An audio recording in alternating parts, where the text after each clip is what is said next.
I've been many masterclasses over the years, the last 4 or 5 years since we started joining the SDL, and I find coming to the masterclass is very beneficial in networking with other groundsmen, learning off people, sharing ideas.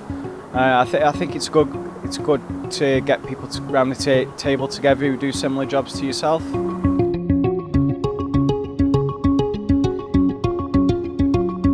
We needed lights into our stadium, so we looked at the different pitches in the UK and the lights, what they were using. And obviously predominantly in the UK, 95% were using SGL.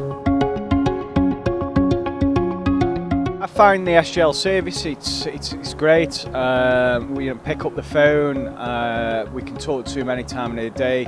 If we have a problem, they come out as soon as we can. And it's good to also have ideas off them as well, and I think they like to listen to the groundsmen.